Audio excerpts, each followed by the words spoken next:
Oh my God. Installing the Espar heater is a nightmare. All of the instructions, well, they have some German, but they have no installation instructions. I've watched videos and I've got some clues about where some things go. But when we get into all of these, I am not sure what they connect to. Here's power. That's a fuse block. I'm not sure what these go to. The fuel line, maybe. This might go to the fuel line, actually, now that I'm talking about it. But, wow, this, I think, connects to the controller. What a nightmare. So, trying to sort through it. I think this is our last 60-degree day, and I was hoping to do this install, but my head is spinning. It's about all I can say right now. It's a lot. This is a lot. I knew it was going to be, and I haven't even started the installation. Just going to keep going. That's how this stuff works. All right, here's the plan. Since it is such a nice day, I'm going to start and get as far as I can. And then that's it. I'm going to start and get as far as I can. So the first thing that I'm going to do is unplug.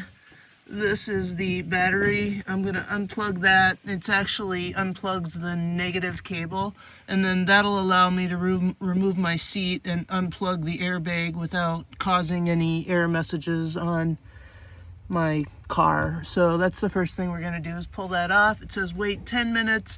It's been 10 minutes, so I'm going to pull that off now. All right, it's off. That's what it looks like. It's just a prong, so I'm just going to tuck that out of the way. And now we can get started on taking the passenger seat off. That underneath there in this white box is where the heater will be installed. So let's get over there and take a look at that. So as I recall from watching videos, there's 4 bolts, one here, and one in each back corner, and you get to them by sliding the seat forward and backward. So I'm gonna, I don't know if I have the right bit to get that out. Oh boy. Okay, one thing at a time.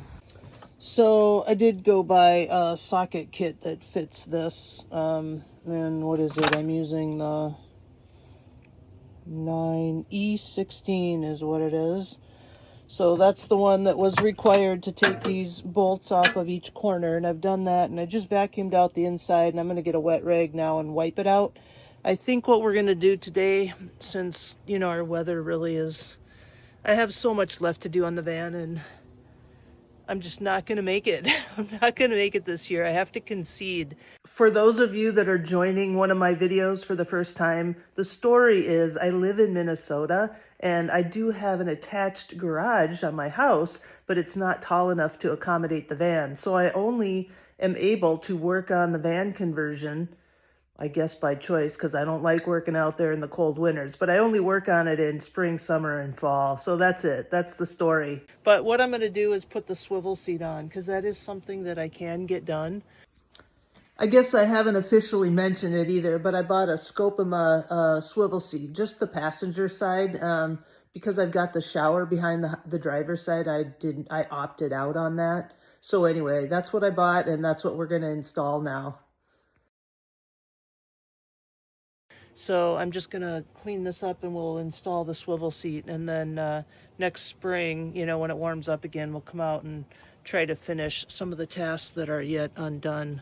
I'll keep working on it this fall as much as I can, but, you know, I've got yard work and other things around my house that have to be winterized too. So it is what it is. Made a gallant effort. Okay, according to the instructions, we don't use these anymore. It looks like they give you 2 sets of I guess they're screws, bolt screws. One is taller than the other. I got 4 of each, so I got a set of 4 high ones, low ones, and these. And if I'm just looking at the picture, the 10 by 25, which is the longer one, goes in to hold the base in place. And then it looks like the shorter one, the 10 by 20, with the nut and the bolt, that actually goes to hold the seat on.